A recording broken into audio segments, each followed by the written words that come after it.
سنا تھا، خالد نے کہا، پوری بات کا علم نہیں، یہ خیبر کا واقعہ ہے۔ ابو جریج نے کہا، مسلمانوں نے خیبر کے یہودیوں پر چڑھائی کی تو یہودی ایک دن بھی مقابلے میں نہ جم سکے، فریب کار قوم میدان میں نہیں لڑ سکتی۔ خالد نے کہا، یہودی پیٹھ پر وار کیا کرتے ہیں، اور وہ انہوں نے خیبر میں کیا۔ ابو جریج نے کہا، یہودیوں نے مقابلہ تو کیا تھا لیکن ان پر محمد کا خوف پہلے ہی طاری ہو گیا تھا۔ میں نے سنا تھا کہ جب مسلمان خیبر کے مقام پر پہنچے تو یہودی مقابلے کے لیے نکل آئے۔ ان میں سے بعض محمد کو پہچانتے تھے۔ کسی نے بلند آواز سے کہا کہ محمد بھی آیا ہے، پھر کسی اور نے چلا کر کہا محمد بھی آیا ہے۔ یہودی لڑے تو صحیح لیکن ان پر محمد کا خوف ایسا سوار ہوا کہ انہوں نے ہتھیار ڈال دیے۔ یہودیوں نے شکست کھائی تو انہوں نے رسول کریم صلی اللہ علیہ وآلہ وسلم سے وفاداری کا اظہار کرنا شروع کر دیا اور ایسے مظاہرے کیے جن سے پتہ چلتا تھا کہ مسلمانوں کی محبت سے یہودیوں کے دل لبریز ہیں۔ انہی دنوں جب رسول کریم صلی اللہ علیہ وآلہ وسلم خیبر ہی میں تھے، ایک یہودن نے آپ صلی اللہ علیہ وآلہ وسلم کو اپنے ہاں کھانے پر مدعو کیا۔ اس نے عقیدت مندی کا اظہار ایسے جذباتی انداز میں کیا کہ رسول خدا صلی اللہ علیہ وآلہ وسلم نے اسے مایوس کرنا مناسب نہ سمجھا۔ آپ صلی اللہ علیہ وآلہ وسلم اس کے گھر چلے گئے۔ آپ صلی اللہ علیہ وآلہ وسلم کے ساتھ بشر رضی اللہ عنہ بن البارا تھے۔ یہودن زینب بنت الحارث نے جو سلام بن شکم کی بیوی تھی، رسول خدا صلی اللہ علیہ وآلہ وسلم کے راستے میں آنکھیں بچھائیں اور آپ صلی اللہ علیہ وآلہ وسلم کو کھانا پیش کیا۔ اس نے سالم دمبا بھونا تھا۔ اس نے رسول اللہ صلی اللہ علیہ وآلہ وسلم سے پوچھا کہ آپ صلی اللہ علیہ وآلہ وسلم کو دمبے کا کون سا حصہ پسند ہے؟ آپ صلی اللہ علیہ وآلہ وسلم نے دستی پسند فرمائی۔ یہودن دمبے کی دستی کاٹ لائی اور رسول خدا صلی اللہ علیہ وآلہ وسلم اور بشر رضی اللہ عنہ بن البارا کے آگے رکھ دی۔ بشر رضی اللہ عنہ نے ایک بوٹی کاٹ کر منہ میں ڈال لی۔ رسول کریم صلی اللہ علیہ وآلہ وسلم نے بوٹی منہ میں ڈالی مگر اگل دی۔ مت کھانا بشر، آپ صلی اللہ علیہ وآلہ وسلم نے فرمایا، اس گوشت میں زہر ملا ہوا ہے۔ بشر بن البارا بوٹی چبا رہے تھے۔ انہوں نے اگل تو دی لیکن زہر لعاب دہن کے ساتھ حلق سے اتر چکا تھا۔ اے یہودن، رسول خدا صلی اللہ علیہ وآلہ وسلم نے فرمایا، کیا میں غلط کہہ رہا ہوں کہ تو نے اس گوشت میں زہر ملایا ہے؟ یہودن انکار نہیں کر سکتی تھی، اس کے جرم کا ثبوت سامنے آ گیا تھا۔ بشر رضی اللہ عنہ بن البارا حلق پر ہاتھ رکھ کر اٹھے اور چکرا کر گر پڑے۔ زہر اتنا تیز تھا کہ اس نے بشر رضی اللہ عنہ کو پھر اٹھنے نہ دیا۔ وہ زہر کی تلخی سے تڑپے اور فوت ہو گئے۔ اے محمد، یہودن نے بڑی دلیری سے اعتراف کیا، خدائے یہودا کی قسم، یہ میرا فرض تھا جو میں نے ادا کیا۔ رسول اللہ صلی اللہ علیہ وآلہ وسلم نے اس یہودن اور اس کے خامند کے قتل کا حکم فرمایا اور خیبر کے یہودیوں کے ساتھ آپ صلی اللہ علیہ وآلہ وسلم نے جو مشفقانہ رویہ اختیار کیا تھا وہ ان کی ذہنیت کے مطابق بدل ڈالا۔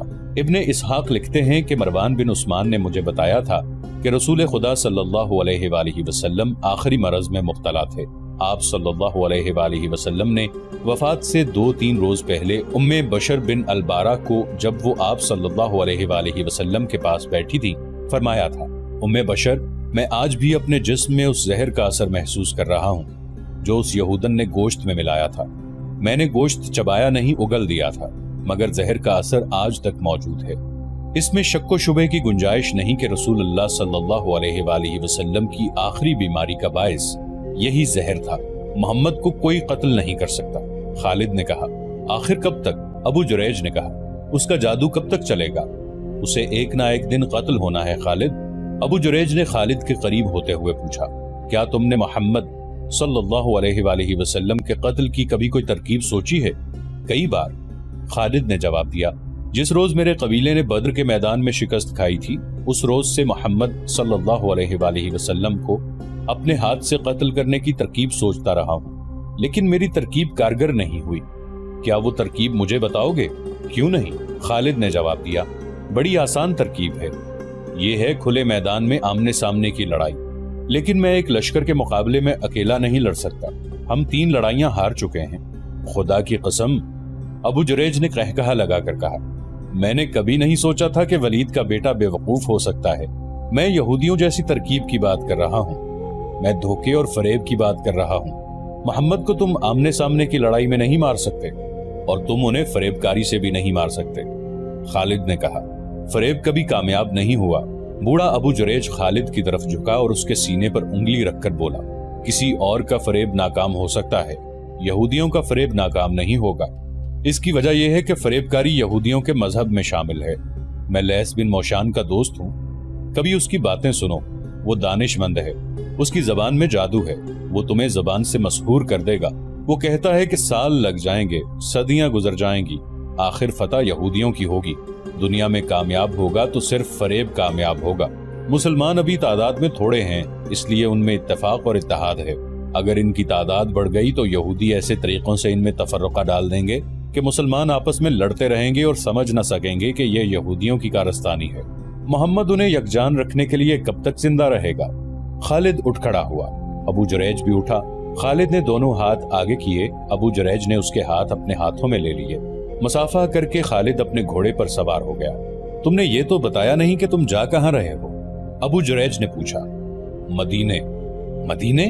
अबू जुरैज ने हैरत से पूछा, वहां क्या करने जा रहे हो? अपने दुश्मन के पास।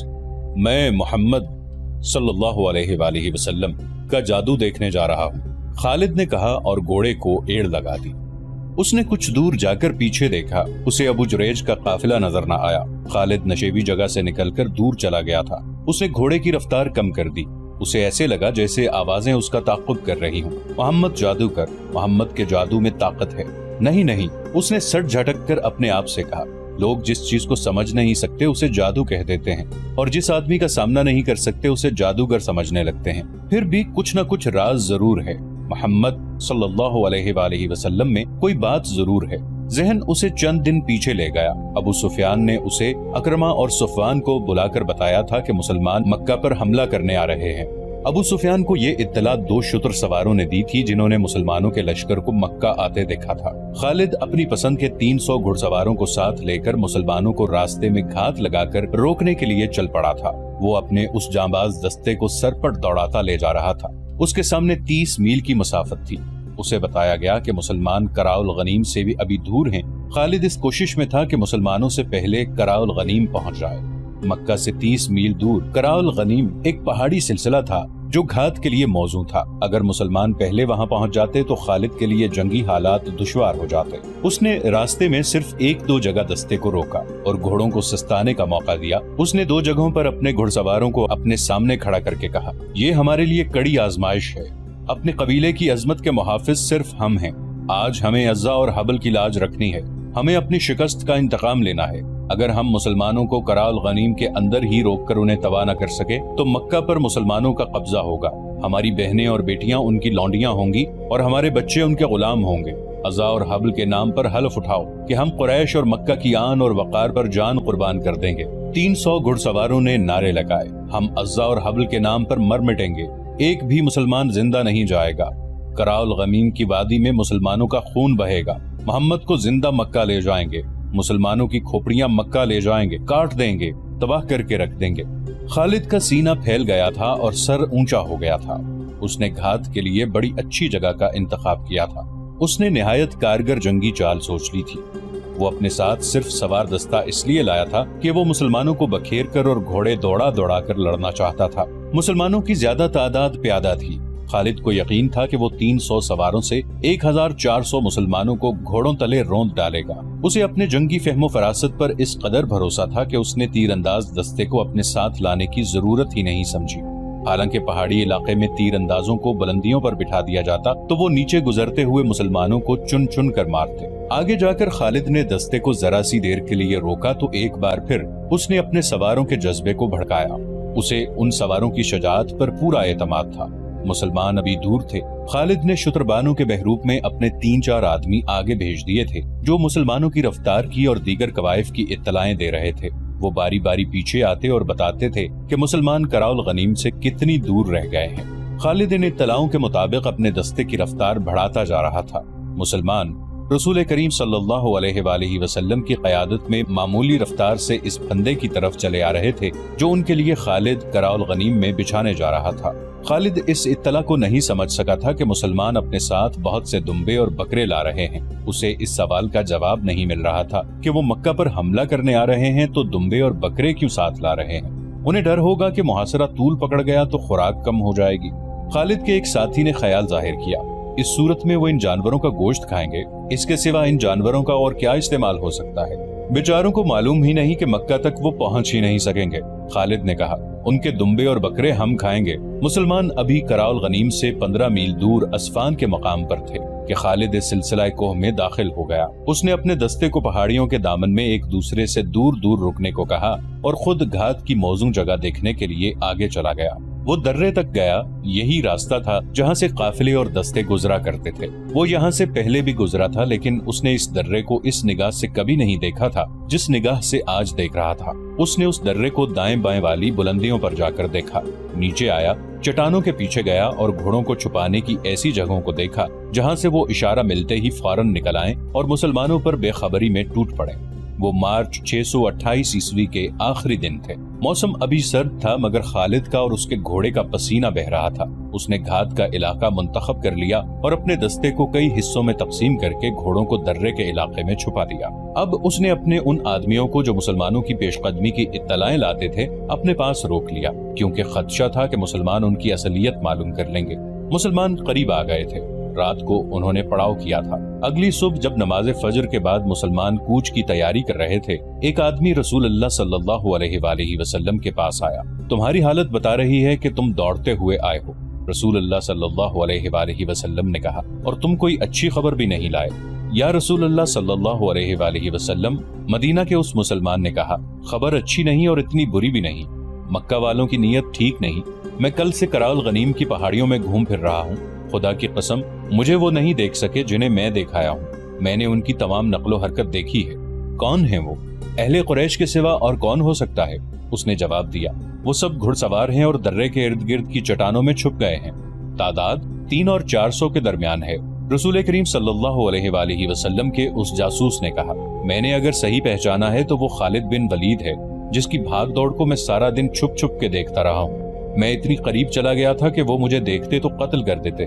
खालिद ने अपने सवारों को दर्रे के इर्द गिर्द फैलाकर छुपा दिया है। क्या ये गलत होगा कि वो घात में बैठ गए हैं? मक्का वालों को हमारे आने की इत्तला मिली तो वो समझे होंगे कि हम मक्का का मुहासरा करने आए हैं। सहाबा किराम रज़ियल्लाहु अन्हुम में से किसी ने कहा, कसम खुदा की जिसके हाथ में हम सब की जान है, रसूल अकरम सल्लल्लाहु अलैहि वसल्लम ने फरमाया, अहले कुरैश मुझे लड़ाई के लिए ललकारेंगे तो भी मैं नहीं लड़ूंगा।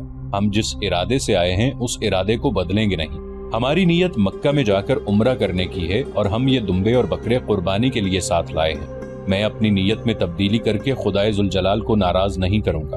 हम खून खराबा करने के लिए नहीं, उम्रा करने के लिए आए हैं। या रसूल अल्लाह सल्लल्लाहु अलैहि वसल्लम, एक सहाबी ने पूछा, वो दर्रे में हमें रोकेंगे तो क्या हम पर अपने दुश्मन का खून खराबा जायज नहीं होगा? सहाबा किराम रज़ियल्लाहु अन्हुम रसूल खुदा सल्लल्लाहु अलैहि वसल्लम के इर्द गिर्द इकट्ठे हो गए। इस सूरत हाल से बचकर निकलने के तरीकों पर और रास्तों पर बहसो मुबाहिसा हुआ। रसूल करीम सल्लल्लाहु अलैहि वसल्लम अच्छे मशवरे को ध्यान से सुनते और उसके मुताबिक हुक्म सादिर फरमाते थे। आखिर रसूल खुदा सल्लल्लाहु अलैहि वसल्लम ने यही हुक्म सादिर फरमाया। आप सल्लल्लाहु अलैहि वसल्लम ने 20 घुड़सवार मुंतखब किए और उन्हें हिदायत के साथ आगे भेज दिया कि वो कराल गनीम तक चले जाएं, लेकिन दर्रे में दाखिल ना हो। वो खालिद के दस्ते का जायजा लेते रहें और ये दस्ता उन पर हमला करे तो यूं लड़ें कि पीछे को हटते आएं और बिखर कर रहें। तासुर ये दें कि ये मदीने वालों का हरावल जैश है। उन 20 सवारों को दुआओं के साथ रवाना करके बाकी अहले मदीना का रास्ता आप सल्लल्लाहु अलैहि वसल्लम ने बदल दिया।